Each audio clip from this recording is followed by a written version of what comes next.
I'm Sean White, and today we're meditating on fats.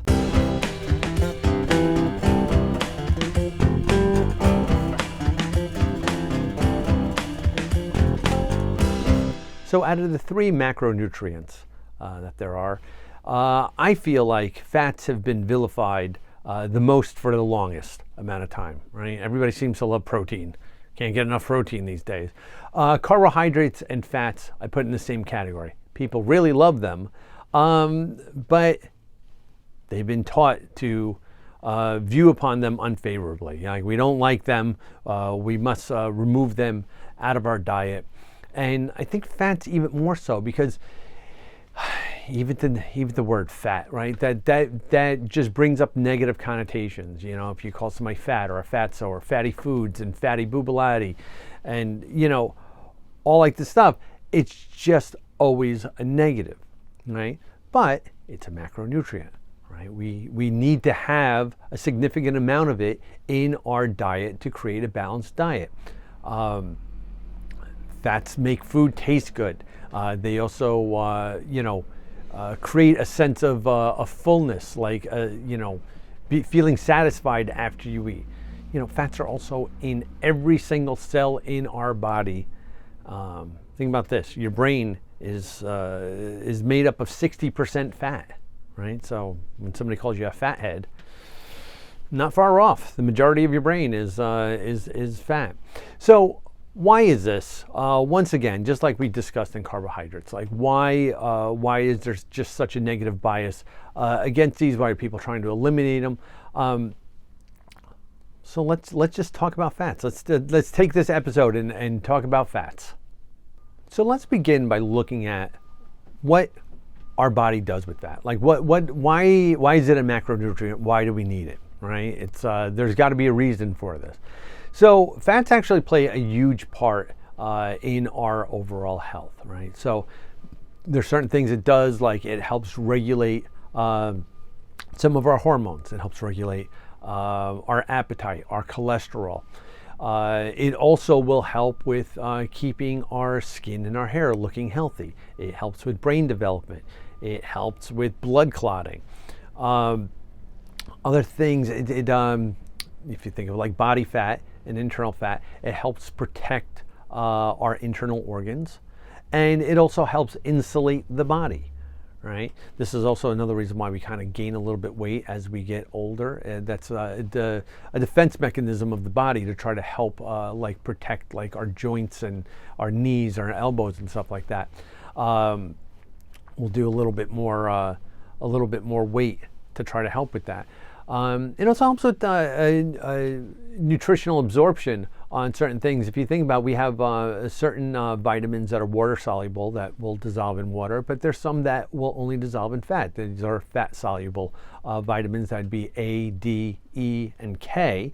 Everybody's concerned about getting enough vitamin D, but you also want to make sure that you're getting enough fat so you can absorb that vitamin D into your body, right?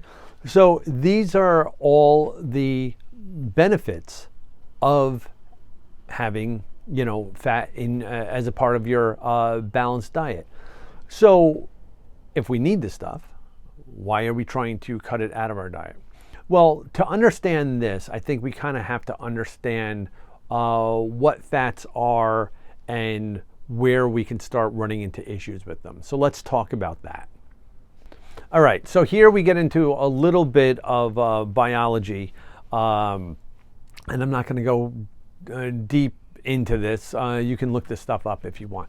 But there's essentially two types of fats. You have saturated fats and you have unsaturated fats. There you go. Nice and simple. Done. Not really. So saturated fats, they're going to be more from your animal products, your like red meats, your dairies, your like cheese, butter, things along these lines. Saturated fats are going to be distinctly noticeable by the fact that they are solid at room temperature. So if you think of butter, if you think of lard, if you think of bacon grease that cools down in the pan and kind of congeals, that's a clear indication that this is a saturated fat, right? An unsaturated fat is going to come more from your plant-based things, seeds, nuts, things along those lines. Think of like olive oil or sunflower oil. Also from some like fish, some lean meats, but predominantly you're going to get it more from like plant-based sources. And these will be noticeable because of the fact that they are still remain liquid in room temperature. So if you think of olive oil and sunflower oil, it's still going to be like liquid at room temperature. So these are our two main types of fats, and the difference between them really comes down to the molecular structure, right? So molecularly, fat molecules are made up of carbon and hydrogen, and if there is no molecule that doesn't have like hydrogen, right? So if it's got hydrogen and carbon together, that's going to be your saturated. It's saturated with hydrogen atoms. If for some reason there's not a hydrogen atom and you end up having two carbon atoms together, it's called double carbon. This is what an unsaturated is. And if there's only one of those, it's a monounsaturated. If there's more than one, it's a polyunsaturated. All right, that's the extent of my knowledge on biology. I was never a good biology student. The other thing you might be going, well, what about trans fats? I've heard about trans fats. They're terrible for you. Yes, they are. And we're not really going to talk about them because by and large they've been banned for the most part, and they're not really in a lot of foods except, for people to tell you that they're not in the foods. And what trans fats are is they take an unsaturated fat and they flood it with hydrogen called hydrogenation, and they turn it into a saturated fat to make it more shelf stable, to make it last longer. Unfortunately, in doing this, it also changes the molecular structure, and we absorb things differently than we would with a saturated fat, and therefore it ends up being like really, really unhealthy, which is why really nobody, adds them into foods anymore. It was a big thing until they just realized there was no nutritional benefit of it. It actually made things worse. Everybody stopped doing it. So there's your two types of fats. And like I said, with the unsaturated, not only do you have the mono unsaturated and polyunsaturated, but then you also have your omegas. You have your omega-3, your omega-6, your omega-9s. These are all forms of unsaturated fats. Now, unsaturated fats are considered to be the good fats, and saturated fats are considered to be the bad fats. So here's where we start running into more of the issue of why fats are considered to be not good for us.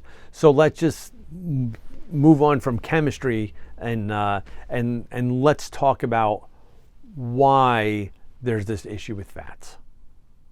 So the first thing I want to mention is the fact that fats per weight have twice as many calories as proteins and carbohydrates do, right? If you have 100 grams of fat, it'll literally have twice as many calories as the same amount, the same weight of carbohydrates and proteins.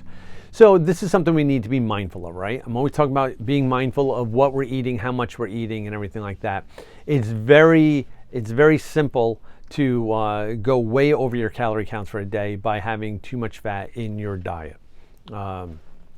And it's incredible if you look at the nutritional values of certain things. It's easy to see just how quickly that can rise up. So that's one thing that we have to think about. The other thing is, say saturated fats are bad, unsaturated fats are good. Well, why is this? Well, saturated fats have been linked to cardiovascular disease. It's been linked to clogged arteries. If you think about the fact that at room temperature, saturated fats are solid, well, what do you think is happening when it's inside of our body, right? It runs that risk of creating buildups that can cause problems. Now, unsaturated fats, on the other hand, the good ones, they've been shown to have some positive health benefits. So it can help with lower your LDL cholesterol. That's the bad cholesterol. That's the number that we always want to get down. Do that. It can help reduce your chances of stroke. It can help reduce insulin resistance in people with type 2 diabetes. Polyunsaturated fats have been shown to potentially help lower the risk of type 2 diabetes and also Alzheimer's. So it's not so much that fats are really bad for us. We have to think about which fats are we eating and how much of them are we eating. Now, guidelines show that we should be eating 30% of our calories from fats, right? And out of that 30%, only 6 of those should be from saturated fats. So it'd be at that 30%, 6 of it's saturated, 24 is unsaturated. Now, in a 2,000 calorie day, a 2,000 calorie diet, that basically comes down to, like say 600 calories should be from fats. And that would come down to about 66 or 67 grams of fat in your day. To put that into perspective, a cheeseburger, or like a quarter-pound cheeseburger and a large fry, is going to get you close to that number. That would be one meal, and that's going to get you close to that number. So that makes it really, really easy to go over the amount that you should be taking in for the day. If you do what I say, like an Alfredo sauce, like pasta and Alfredo sauce or carbonara sauce, that's like 300 grams of fat. You're supposed to have like 67 in a day or so. That's the craziness, right? So this goes back to the same thing like we talked about with the carbs. Are the fats the problem? Yeah, saturated fats are not necessarily like great for us, and we're better off having more unsaturated fats in our diet. However, overeating any of them is just going to be problematic. So this is what we really have to do, is if we're trying to balance our diet out, just like we said with carbohydrates, it's the same thing with fats, right? If we're going to overeat them, well, what happens when we overeat them? There's too much for our body to use, and then we store it, right? And then where does it go? It goes, into body fat, just like it does with carbohydrates that are eaten in excess. So there's our problem. So do fats make us fat? Sure, absolutely. If you eat too much of them, if we're consuming more than our body needs and can use, then yeah, there's ramifications for that. So there becomes the problem. So should we eliminate fats completely out of our diet? Absolutely not. Your body needs them. We listed all the reasons why. So we still need to keep fats in our diet. We just need to be mindful of how much we're consuming and what types of fats that we're eating. So if you're eating a lot of saturated fats and you're eating way too much, well, you should expect bad things to happen. If you think about it, like they talk about like the Mediterranean diet, like being like a really good diet. And if you think about most of the stuff that's in there, it is all like olive oils, fish, things that are in like the unsaturated fat realm and less on the saturated fat. There's a reason why some of these diets actually have some good merits to them and everything. So that's what I wanted you to know and to think about and to be mindful of. Right? It's we don't want to eliminate all this stuff out of our diets, whether it be carbohydrates, whether it be fats, whether protein. We need to be mindful of how much we're eating, how much we should be taking in, as opposed to how much we really are, and then going from there. So I hope you like this video. If you do, click the like button. If you want to hear more of what I got to say, then subscribe, turn on notifications, find out when new videos are coming out. And if you would like, leave me some comments down below. I'd love to start a dialogue. I'd love to hear from everybody. And if you want to see what it would be like working with a health coach, just go to our website, book a consultation, or give me a call, and we can have a talk and we can see if this is something that might be right for you. So until we speak again, be well, be safe, and be kind to everybody.